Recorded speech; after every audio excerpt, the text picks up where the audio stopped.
Hello, everyone. Tonight this is our Dharma talk for the Fochi that's happening at Wei Mountain Temple in Rosemead, California. This year is the first that we're able to have 3 Fochis at the same time. One here in Wei Mountain Temple, Rosemead, one in Gold Force in San Jose, and one in Korea, in Jewel Mountain Temple in Korea. So it's a first for us. And thank you all for coming to participate. In particular, thank you all for your hard work in getting the way places ready to do the Fochi, to do these cheese here. Okay. And today, this afternoon, we received some news from Korea. So we thought we'd share with you some of the clips they sent us from Korea. What you see on the screen is their Buddha Hall in the 2nd floor of the building. They're doing apparently a Fochi right there. What strikes you first? It must be cold. See, all these people wearing such warm clothing. Look at this, look at this, look at this. Okay? And look at how cool our sanghas are, you know. No winter clothing. I hope they don't catch pneumonia. Okay? The sanghas are not supposed to put things outside on top of their sangha uniforms. So it's very good. Okay? But these people seem to be very cold. I heard it's pretty cold in Korea right now. All right? What's the temperature in Korea? Anyone knows? Anyway, so they give us a clip of this. This is One Tek Sunim here is doing the Weino, and Wo Lin Sunim who's doing the woodfish, and Soju Sunim is doing the drum and bell. Okay, and I heard they've been practicing. They're doing. Let's see what how they do it. Would you like to know? Yeah. How the Koreans do it? Okay. Get ready. Here we go.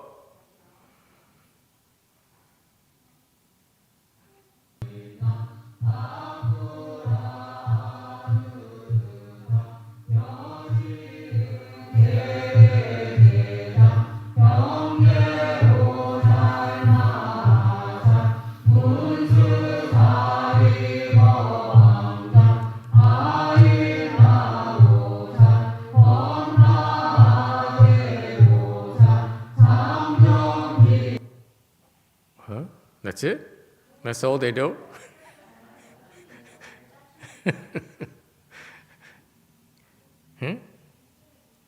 Next.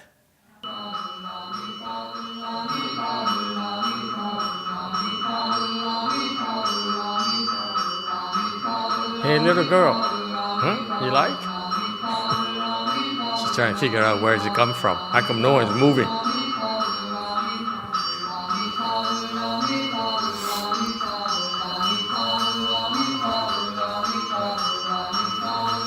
Who's that? Shoujo Guino? I see. And Wo Yin is doing the Di Chong. And One Tek Sunim is sleeping.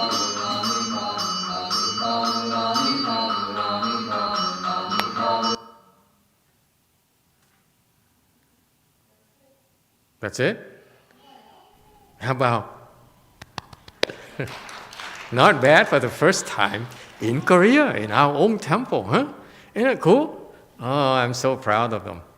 They've been practicing hard. You know, the Koreans are pretty good. You have to give them credit for they go through very extensive training program that Jogye order, 3 years minimum of training before they become fully ordained. So they're well trained. They train in many aspects of the left form people's lives. It's remarkable.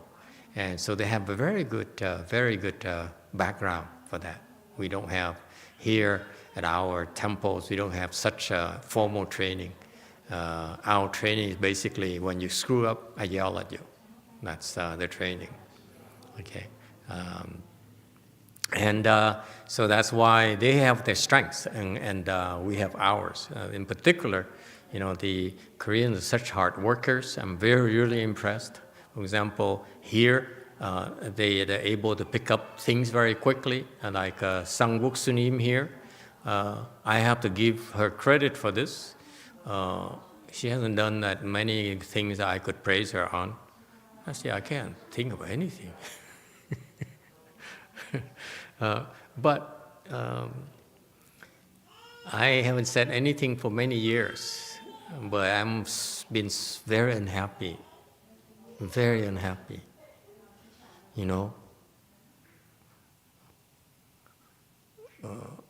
Would you like to know why? We spend so much money buying all these fancy Taiwanese Dharma instruments. It's like $30,000 here, $30,000 in Lu Mountain Temple, $30,000 in Jewel Mountain Temple, and they don't quite do it right. The reason we don't spare money, we are not stingy about spending money on these Dharma instruments is because it's an offering to the Buddhas and Bodhisattvas. When you make an offering, you always give your best. Okay? We don't compromise. So we spend so much money on buying these things, and every time I go to the ceremonies, oh my God, here we go again. These people don't know how to do it properly. And finally, after we're spending so much money equipping the temple with these fancy Taiwanese stuff, finally someone was able to hit the drum and bell properly doing the San Wei Yi, the 3 refuges. Sangwook does it just right. So you have to give it to her. All right, go Korea. Americans, shame on you. Taiwanese, shame on you. Vietnamese people, I'm so disappointed. Okay? She does it just right. The technique is right, and the samadhi is right. Okay?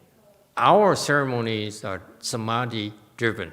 I give you that your samadhi is so better than most ceremonies I've seen my entire life. Okay? However, your technique needs to improve, needs to be perfect. And Sangwook does the 3 refugees perfect. Okay? Keep it up. So you want the standard, from now on, is Korean. Okay? That's what America is. We pick the best from every single culture, and we melt it. We meld it together, and we turn it into pho. Okay? All right. Not funny. Kimchi, okay. Kimchi. The Korean is so serious. Okay. Anyway, so I'm very pleased. I hope they keep it up. Any news? Any other news? So that's the first. It's the first that we have 3 concurrent Fochis going on right now, internationally. And then we have the first that I heard in a Fochi where someone hits the 3 refugees drum and bell properly. My God, I didn't even talk to her. She figured it out by herself. You see, that's what happens when you have the right mindset. Okay, what is that mindset?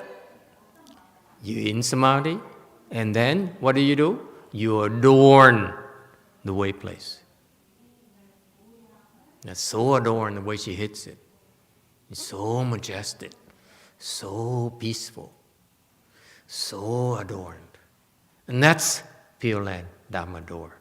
We practice the Pure Land Dharma door to adorn the Pure Land. When you do it here, you're adorning the Pure Land Dharma door. Okay? Meaning you're adorning the Pure Land itself. We're adorning it so that people are so excited. They want to go to the Pure Land. They said, wow, it's going to be much better in the Pure Land than right here. Okay?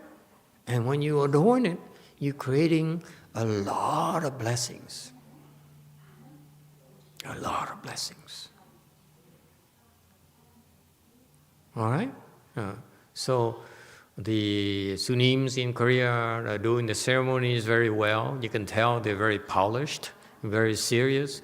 Over here, people for years. Can I tell you the truth? For years, my nuns and monks during this Fochi, they say, oh, here we go again. I have to do it by myself. I'm so tired. No one's helping me out. They're always complaining. They don't see it as a chance to make an offering to Amitabha Buddha, to adorn the Pure Land. Okay? Change your attitude. Okay? Even you too, when you participate, you're adorning the way place. You're adorning the Pure Land Dharma door. You're adorning then the Western Bliss Pure Land as well. Because such people with that kind of mindset have a better chance to go to the Pure Land. They don't complain. They don't say, oh my God, there's so much work, I'm so tired. No, you say, this is so great. I have a chance to adorn the Pure Land here. I have the chance to adorn the way place. I have the chance to make offerings to the Pure Land Dharma door. You have the chance to make offerings to Amitabha Buddha, to the Buddhas and Bodhisattvas. All right? It's your chance. Don't miss it. Any questions? All right. And also, another first as well is that we declared that we will help people not directly affiliated with us, but indirectly affiliated with us with the COVID-19. So some people asked for help, and we gave it help to them, free of charge. It's a community service, and to give our small contributions. And what first is that the results are coming back. We do follow up. We don't leave you fighting for yourself out in the cold. Okay, we tell you what to do, and then we follow up with you. Within a week, 2 weeks, it should be better. And it turns out some people are getting better. We haven't heard from everyone yet.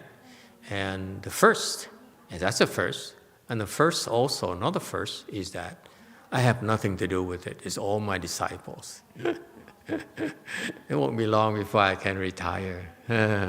Next time, Sarah will be lecturing, Look at her face. Won't be long, okay? That's my dream. Besides the red car, I'd love to retire, okay? And move to the Bahamas. Okay. So that's the first. So I'm very proud. I'm very proud of the fact that my disciples now, before I had to do it myself to make sure that people don't get in trouble. But now, for the COVID-19 itself, even my own disciples can handle it. So we have the proof now. It's just not talk. We're very cautious. We talk only after we deliver. Okay? Because if we do it before, it's called a what? Sianan? Oh, she's not here. It's called sales pitch. We're not salespeople. Okay? So we avoid to do things to come across as selling. All right, so that's the first. As we have more people, I'm sure that more people will be infected and will come for help, because not everyone is willing to take the vaccine. Okay, so we keep busy. And we rotate. We give more people more chances to test the skills. Okay? Maybe someday Alung will do it. Hey Alung, would you like to do it?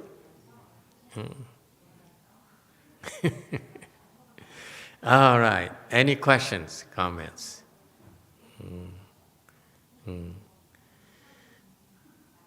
And I was doing the evening ceremony, and I see how nicely done it is. We're getting better and better. I want to remind you that when you do the ceremonies, you make an offering.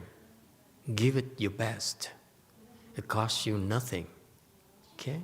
But it's the mindset, the sincerity, and the concentration. It makes a huge difference in the blessings you can generate. Okay? I remember when I was a novice at Long Beach Monastery, they also organized a Fo Chi at the year end as well. We have 1 week Fo Chi and 3 weeks to eventually 5 weeks of, maybe 3 weeks of Chan Chi. And of course, the boys are very good at doing, the young novices were very good at doing ceremonies, because that's all they do. They practice all day, okay, until they do it right. And I remember we would invite some people to come back then to participate, and the question, so they asked questions. One of the questions they asked was that, why can't we recite the Buddha's name 24 hours a day, the whole time, instead of, doing morning ceremony, doing lunch ceremony, and doing evening ceremony? Why can't we simply recite the Buddha's name, so it's easier to enter samadhi, enter the Buddha recitation samadhi? Just do everything. Just recite the Buddha's name, no distractions, right? Single-mindedly, okay? And anyone remembers what I said? Anyone? And the reason that was given, Master Heng Chang gave the reason. He says, we do it the way that the Pure Land patriarchs have been doing it. How they designed it, this is how we execute. Okay? That's very good. It's correct. We do it because the spirit here, folks, be careful. Okay? When you practice something, the way we do it is very conservative. We do it because the experienced people, i.e., the patriarchs, particularly in our case, the patriarchs, meaning the enlightened people, who have trained others to become enlightened, who have trained and helped others to go to the Pure Land already, okay, through this Pure Land Dharma door. And they figure out this is the best way for us to practice the Pure Land Dharma door. This is the best way to do the Fo Chi. So my point being that we're very conservative. We don't know why, but we simply follow the recipe of the best chefs, if you will. Why take chances, right? When you learn to be a chef, you want to become a famous chef, top-notch chef. You follow, the first thing you do, you find a great chef, and you follow the recipe. You follow the training first, right? And then, once you master it, then you can do anything you want. You can change the formula, you can add things, subtract things, and so forth. Similarly, in our Pure Land Dharma door, we know this ceremony, the way we do it here, was designed by the patriarchs. And through this, they help a lot of people go to the Pure Land. Okay? A lot of people enter samadhi. So that's why we kept it this way. Okay? Because it works. I notice, the Asians really believe in Pure Land a lot more so than the Westerners. And many of the famous Asian Dharma masters would change it, would alter the ceremony, and they added this, they subtracted that, and so forth. And my personal opinion is that I chuckled. I look at them and say, you are doing it wrong. There's the principle that you explained for the changes are incorrect. Okay, the techniques are wrong. It's against training purposes. It's against cultivation. You do it that way, that shows that the person in charge, right there, does not understand cultivation, number one. Number two, does not understand how to recite the Buddha's name. Okay? Number three, does not know how to enter that recitation samadhi. Okay? Number four, does not know how to help you enter that recitation samadhi. Shall I go on? Too many details for you, right? I'm very technical. This is very technical. It's a matter of life and death. It's not a casual thing for us at all. We take this very seriously. You don't waste time. Okay? It's so many things that are so wrong. It shows that these people do things because some idiot says, why can't we recite the Buddha's name all the time? Okay? And because there's so many of you asking that, we say, why don't we? You do it your way, you stay here in the Saha world. We do it our way, we go to the Pure Land. How's that? That's why. Okay? I tell you one reason why we do it this way. I just came up with it tonight. Because I look at them. I look at some of you doing the ceremony. And I realize you're struggling. You don't know what you're doing. But you're trying so hard. You follow and you see, I see you mumbling. It doesn't sound right to me. But if you made sounds, we'd probably be running away. Probably something really awful. Okay? But I see how you follow. You follow the ceremony and let's face it, the evening ceremony is beautiful. Morning ceremony is gorgeous. It's very powerful. Okay? Very helpful. And I notice that people who really, after they overcome the initial shock of, say what? What are they reciting? It's not even English. No one can recite it. No one knows what the heck they're talking about. And after you overcome the initial, this is why it is so difficult to keep up with us. Folks, you come here to our way places. First thing we do is throw a test at you. We just put you to say, just stand there and do the ceremony. And most of the time, my disciples are so important. They said, we don't have time for you, just stand there. And then most of the people would drop off, fall off and say, this is nonsense, this is a waste of my time. Before, when I was still here, I was actively training people. I would tell my disciples, remind them, hey, as a new person, go show them. Now I stand back here, stood back there and look at the newcomers and everyone else who are old hats here, look at them with half an eye and say, when are you going to quit? Total lack of compassion, lack of consideration, lack of hospitality. You name it. It's so American. Okay? So, but anyway, it's tough. You come here and you go through a lot of tests. And we don't blame you for not quitting and feeling disappointed at the lack of hospitality and lack of kindness. Why is that? Because deep in the heart of my disciples, they are Hinayana people. What can I say?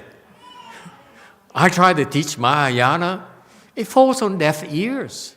He says, well, you don't care. You just want to go to the Pure Land. Why talk to these people? Who cares? Just follow Master. Master brings us to the Pure Land.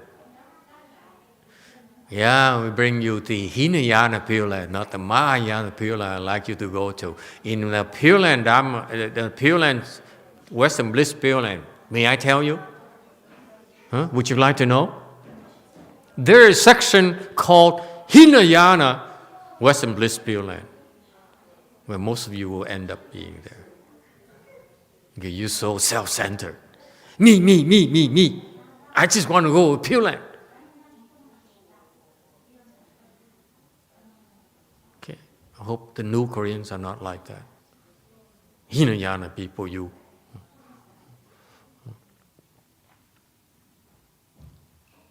Why am I saying this?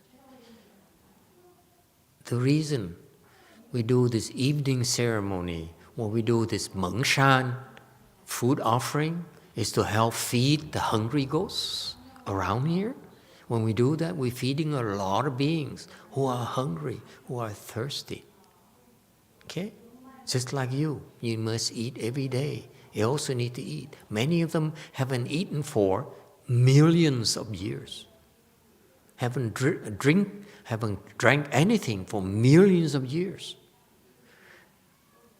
Okay?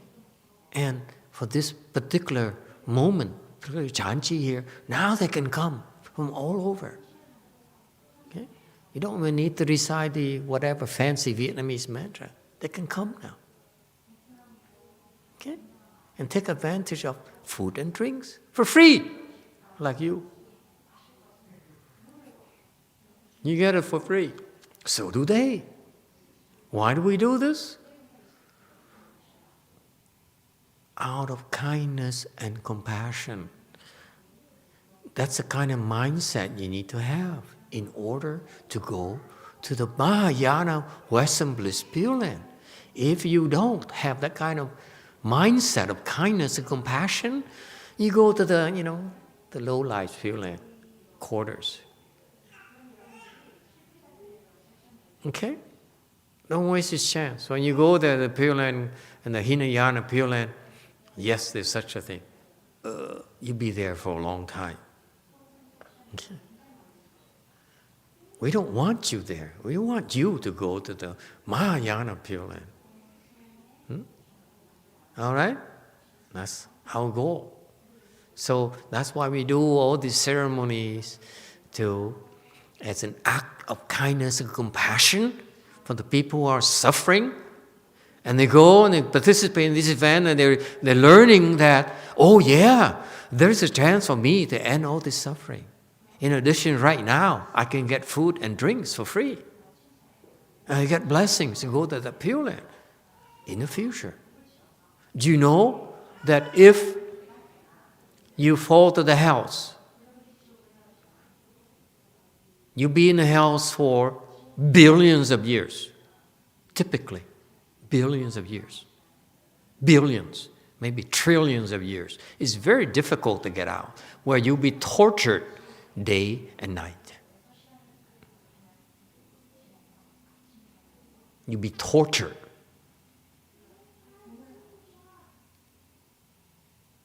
Okay? Well, to death. And after you die, they revive you. And they continue the torture until your prison terms are up. And after you're done with one prison, one hell, you move to the next hell, neighboring hell. Okay? And the next one, and the next one, and the next one. That's why it takes so long for you to get out of hell. The hells are no place for you to go for sightseeing. Let me assure you, unless you're a bodhisattva. Okay? And once you get out of the house, eventually, billions of years, trillions of years later, what happens to you? Typically, you move up to the hungry ghost realms. Okay? That's next. Where you go hungry for billions of years, trillions of years. You so thirsty, you're so hungry, you cannot find things to eat. A lot of suffering. You're so thirsty. Anyone who plans to go fasting soon, that suffering you'll be enduring is nothing compared to the hungry ghosts, what they go through every day. Every day for millions of years, millions of lifetimes. After they die in one lifetime, they come back as hungry ghosts again. Can you see that? Okay? Once you finish with that, hungry ghost retribution, what's next? Animals. When you become animals for a long, long time, there's proof.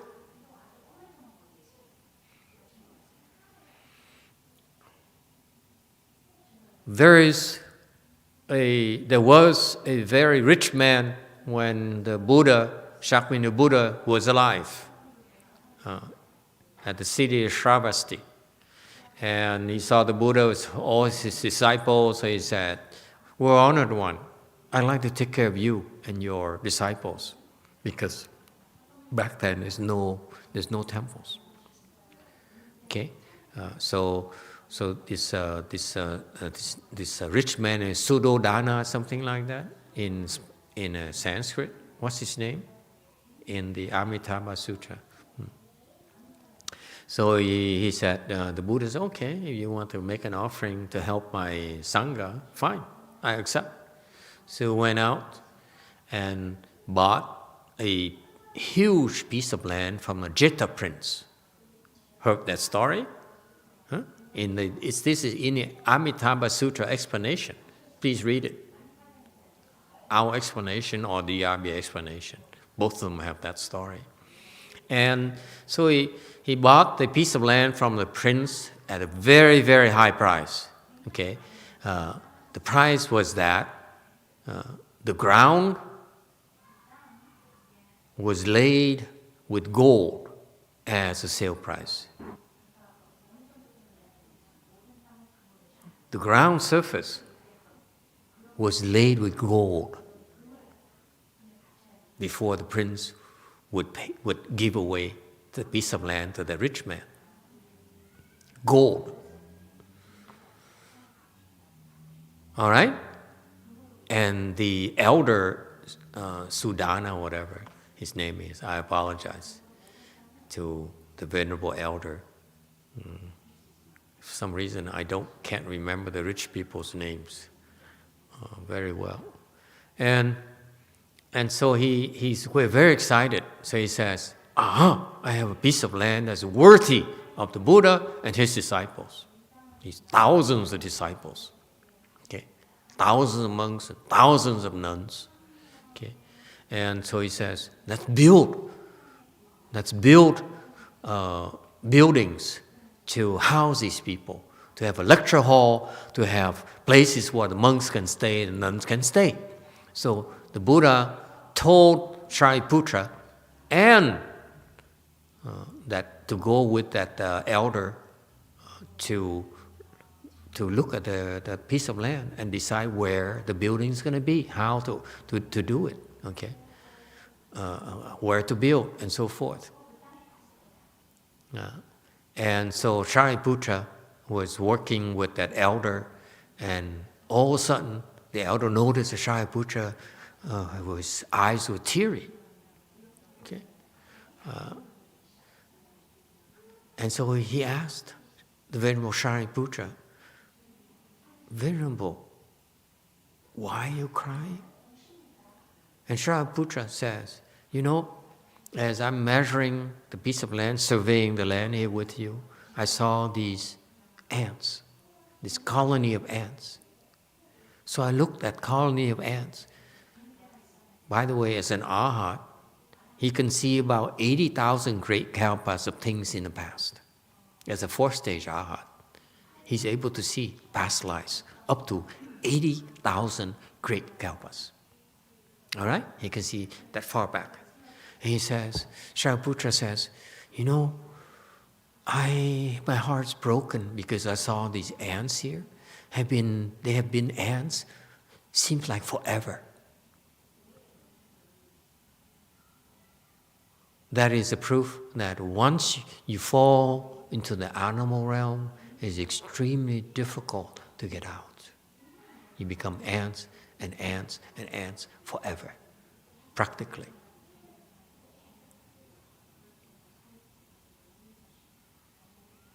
So you have these beings coming here in the evening and, hungry ghosts and coming here and having a feast, quenching their thirst, and they have a chance to go to the Pure Land. You know how happy they are to have that chance? That's why we're doing this.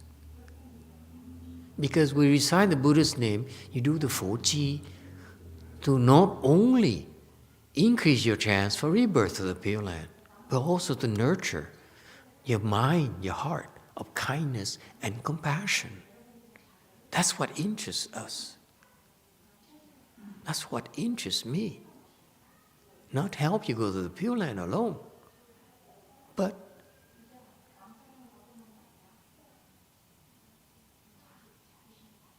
give you a proper kind of heart and mindset so that when Amitabha Buddha asks you, what's your name? Where did you come from? You can proudly say, my name is Ru something. And I came from Mountain Temple, Rosemead, California, that small and church-looking like temple that has only 2 Buddha statues in the whole Buddha hall. Finally!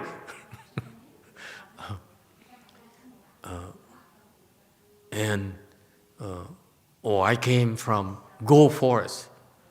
Wait a minute. There's no one in full Go Forest right now. Okay. Or I came from Drew Mountain Temple. South Korea. He said south or north? Can't remember. And Kim Jong-un forever. And the Buddha said, you too. Welcome to, I send you to this Mahayana quarters, okay? Here you go. That's what I want to happen. So that when it's my time to go, Amitabha Buddha says, yeah, come, don't worry. Okay? I know you. We take care, they good care of you. And you can join your favorite disciples.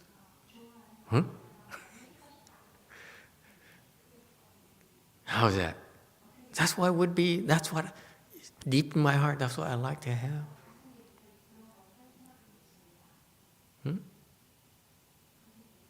That's why we're helping. We're doing this to help others, not just ourselves. Of course, helping yourself is not that hard. We're doing this to help a lot more people go to the Pure Land. Because trust me, it's the only option they have to get out of this mess. Okay? They came to this higher world, stick the head in the sand, they ignore all the suffering, and they say, I'm happy, I'm successful. And when they die, they fall to the 3 lower realms. And they say, why didn't my mother tell me, why didn't my teacher tell me that this could happen to me? Many of these people will fall. Many of you, acquaintances many of you will fall as well. Because you say, where's the YongHua? He's just just a cheap salesman, just a clown. Okay, can't take him seriously. And he told me that I could go to the hell and so forth. And what happened to your mother, huh? Master YongHua's disciple. She's sick today? She couldn't make it. Anyway, it's not that important. So because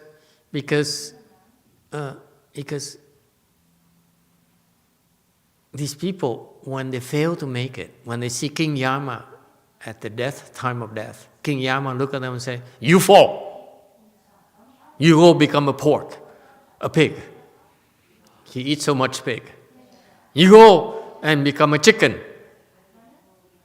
Is Jared here tonight? Helen, is she here? They are chicken lovers. Okay. You eat a lot of chicken, you end up being a chicken. Okay? When King Yama sees you, he says, "Whoa, 2 tons of chicken in your lifetime." Huh? And then they say, "Oh my God, I'm going to be so much suffering." And then at that moment, they remember, Master YongHua told you so. I told you so. And Billy, that's why we play it for a long haul, sir.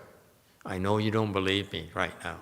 I know that Sean's mother's connection from Texas doesn't believe me right now, and they're blacklisted. They will not. I will not give them a time of day. Okay, we deal with honorable people. Okay, and these people, when they get in trouble, forget it. Okay, they deserve what they get. But for you, people who have a chance to hear about this Pure Land Dharma door, when you fall, and King Yama says, "Remember, he told you already," and you laugh at his face. Okay, and that's when next lifetime you remember. My point being that I played for the long haul. You may not believe me right now, but next time, okay, when you hear this Dharma again in million more lifetimes, then you say, "Aha, it sounds familiar. Wow, I may have a chance to get out of this mess." Okay? That's why we're doing this.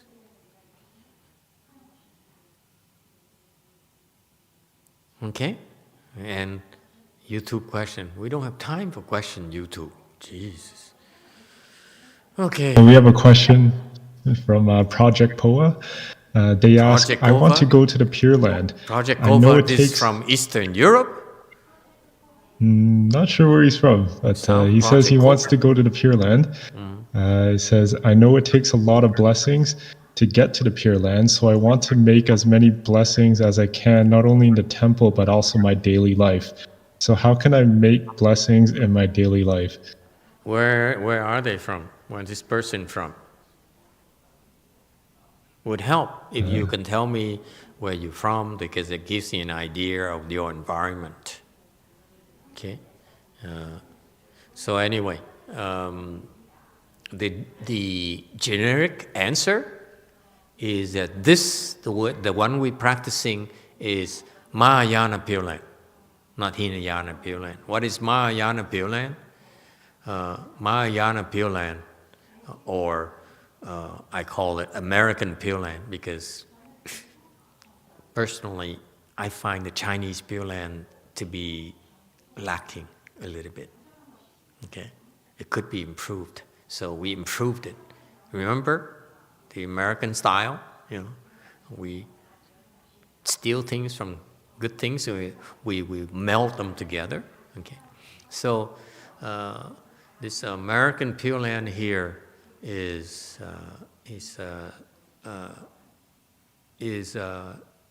quite different from the Asian Pure Land, if you will. Okay, Asian Pure Land tells you to recite Buddha's name, and for sure you go to the Pure Land. It's true, but God knows how much longer before you make it to the Pure Land. It's true. You cite the Buddha's name once, you will have a chance to go to the Pure Land. For sure. Okay? It might take a while though.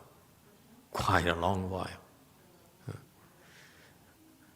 Our American Pure Land is more focused on trying to get there this lifetime as soon as possible, like this lifetime. And in order to do that, what we do is we seek a good no advisor who can teach you how to do the Pure Land Dharma door properly so that you maximize your chance of going to the Pure Land this lifetime. Or help your loved one go to the Pure Land this lifetime. Because God knows how long it would be before you see your loved ones again once you take leave of them this lifetime. Okay? So that's why time is of the essence. You don't want to mess around. Okay? So for this person, if you really believe in that, you have to find a good no advisor, find a wise teacher who can tell you what to do personally. Okay? So that's how you do it. All right, time is up. Final questions? Okay, thank you everyone. Let's do the great transference.